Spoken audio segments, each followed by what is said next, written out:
اللہ سے دعا ہے کہ اللہ کچھ ایسی بات کروا دے کہ جس سے ہمارے وطن کی فضا جو ہے وہ خوشگوار ہو جائے. ایک تھیسس میں مجھے خوشگواری کا واقعہ پڑھنے کو آیا ہے.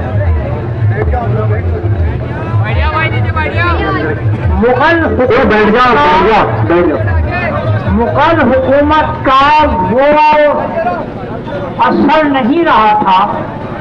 محمد شاہ رنگیرے کی حکومت تھی. ڈر سے رنگیرے پر میں اپنے بچپن اور اسٹوڈنٹ لائف میں سمجھتا تھا کہ ایسا آرام والا ہوگا، مگر پتہ ہی چلتا ہے کہ شہزاد 12 جو واقعی شہزاد تھے وہ انہوں نے فتنہ مچایا. اس کو بولا کہ ایک فقیر آیا ہے، وہ فقیروں سے بہت محبت رکھتا تھا، وہاں لے جا کر اس کا قتل کر دیا گیا.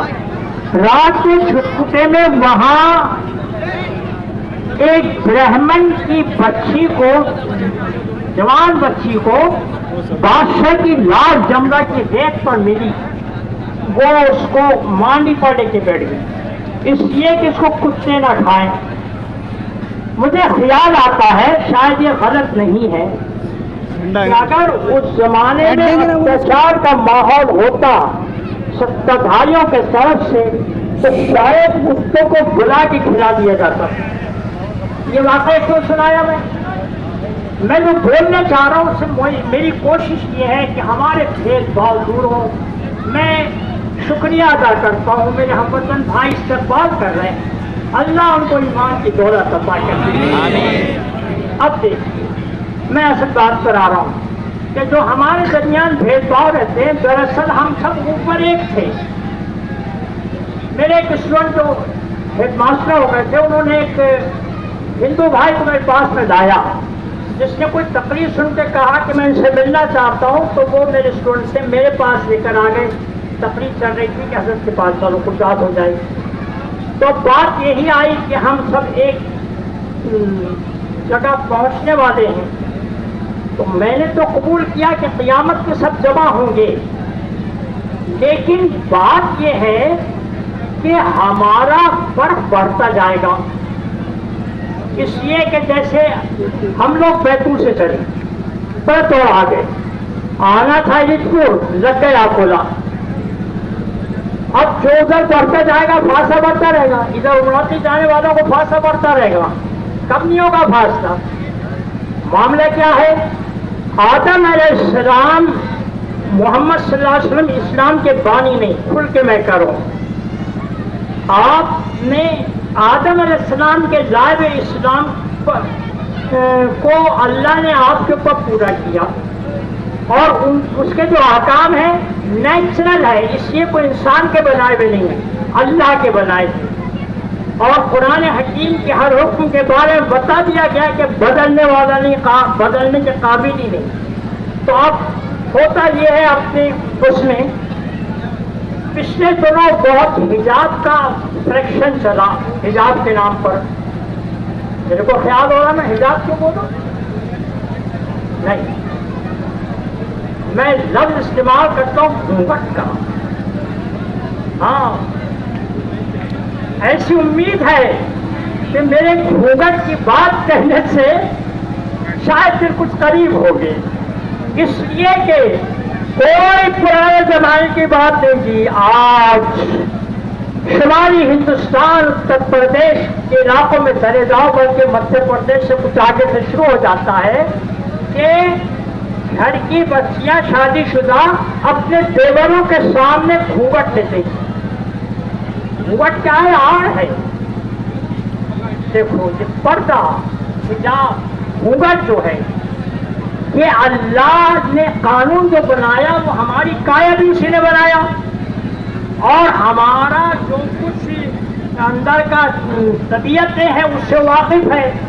تو ہوتا کیا ہے، ہماری بچیاں جب جوانی کے قریب ہوتی ہیں تو ان کے جسموں میں شاریرک بھوتک پریورتن آتے ہیں، جو پریورتن کو ماں باپ بھائی وہ دیکھ سکتے ہیں. لیکن دوسروں سے اللہ کا قانون ہے کہ اس کو چھپاؤ. ایسا نہ ہو کہ تم کسی فتنے میں پڑ جاؤ. بلاತ್ಕಾರ کا کتنا لفظہ ہو رہا اپنے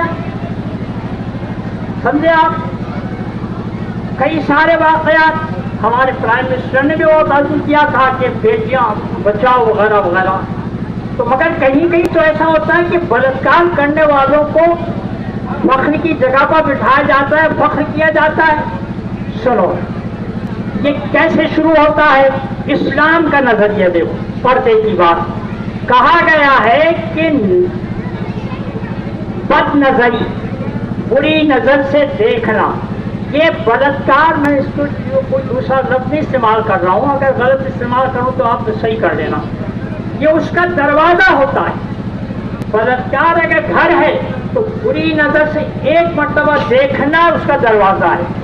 آپ نے ایک مرتبہ حضرت علی سے کہا کہ علی, پہلی نظر تمہاری ہوتی ہے, دوسری نظر شیطان کی ہوتی ہے. اب اس میں کچھ لوگ, میرے کو مسلمانوں تک ایک مذاق سننے کو ملا جب یہ بولا جاتا ہے کہ پہلی نظر ہی کیوں ختم کرنا. ارے اللہ سے قیاس کر رہے ہیں تم, وہ پلک جھپکانے سے گنتی نہیں ہے. اب مثال کے طور پر میں ایک غریب بچے کو دیکھ رہا ہوں اور اس کی طرف رحم کی نظر ہے میری, اور اسی وقت ایک شریر بچہ کسی کو ستاتا ہے, وہ ادھر دیکھتا ہوں تو میری نظر دوسری ہو جاتی ہے, پلک نہیں جھپتی دیکھو میری, مگر آنکھیں بدل گئی. یہ ہوتا ہے میاں, اندر کی دبتا ہے. ہاں, اس کے لیے پردے کا حکم ہے. اور پردے کا حکم یہ نہیں ہے کہ پردے کو بہت زیادہ ایسا دلچسپ بنا دو, اٹریکٹیو, کہ اسی کو دیکھتے رہیں. میں دعا کرتا ہوں میرے استاد محمد محمود خان صاحب کو اللہ جزائے خیر سے, جو رحمانی کے فاؤنڈر رہے, ان کی سانس, اب سانس سے سمجھ لیجیے کہ اتنے بزرگ آدمی کی سانس کیسی ہوگی, کتنی بری ہوگی. وہ باوجود صاحب کی بیٹی جب آپ کی بیٹی کے آتی تھی چادر لگتی رہتی اور چادر کی جھریاں رہتی, اور اس میں سے اتنا رہتا تھا کہ وہ راستہ دیکھنے کسی سے ٹکرائے نا. یہ ہے پردہ. وہ افغانستان میں مذاق اڑایا جاتا تھا شٹر. پہلے اپنے علیپور میں وہ برقعے تھے, ٹوپی ہوتی تھی اور ٹوپی کو چادر سیدھی جاتی تھی, اس کو مذاق اڑانے کا شٹر بولتے. وہ برابر جو ہے وہ کوئی ابھار جسم کا نظر نہیں آتا تھا, اور ایسا کرنے سے جو ہوتا ہے عزت آبرو رہتی ہے. میاں میں یہ مسئلہ اپنے دیگر ہم وطن بھائیوں سے نہیں کر رہا ہوں, میرے کو مسلمانوں کو سمجھانا پڑے گا کہ پردے کو لوگوں نے خود بے پردگی بنا لیا ہے. اور لباس, میاں کیا کہنے, پہلے میرے آبا کی طرح بغیر چاک کے یہاں تک نوجوان بچیاں فراک پہنتی تھی, سمجھے آپ. اب ہو گیا ہے, اب صاحب ادھر سے چاک رہتا ہے کہ نیفا تک نظر آئے, اور چاک کٹنگ ہوتی چلی جاتی ہے, یعنی نیچے کم, کہ اب جو چست پیجامہ پہنی ہے تو زانوں کا سرور پر یہ دیکھے. میں معافی چاہتا ہوں, یہ کامنسی آپ کو بری لگ رہی ہوگی, برا لگنا اس کا ہے کہ کوئی ہماری بچی ایسی پھرے. تو یہ بات پہلے سب میں تھی, سمجھے. ابن بطوطہ یہاں جب سیاح آیا ہے, اس نے اپنے سفر نامے میں لکھا ہے کہ میں نے ہندوستان کی عورتوں کو, یعنی ہندو مذہب والوں کو, باہر کھاتے نہیں دیکھا. اس وقت یہ گھونگھٹ کچھ اور بھی ہوتا تھا. تو بات اتنی یاد رکھو کہ چونکہ اسلام کسی مانو کا بنایا نہیں ہے, مانو کو بنانے والے اللہ کا بنایا ہوا ہے, تو انسان کی جو مزاج رہتی ہے, کہاں کہاں چوری کرتا ہے کسی کو پتہ نہیں چلتا, وہ اللہ کو سب معلوم ہے. وہ تمام کرپشن اور چوریوں کا دروازہ بن دیا گیا ہے پردے, حجاب میں گھونگھٹ. تو اس کو ملاقاتیں کرنا چاہیے, پوچھنا چاہیے. میں چاہتا ہوں کہ صرف یہ جلوس گزرے ادھر, ہم ہار پہن لے سے اپنے بھائیوں سے لے کر. میں چاہتا ہوں کبھی ایسی شکایت ہو تو آ کے بیٹھیں, بات چیت کریں. پہلے یہاں کیا حال تھا یگانگر کا, وہ اس کا ذکر میں یہاں کرنا چاہتا ہوں. اللہ کرے کہ ہندوستان, یہ بھارت ہمارا پہلے والا بھارت ہو جائے,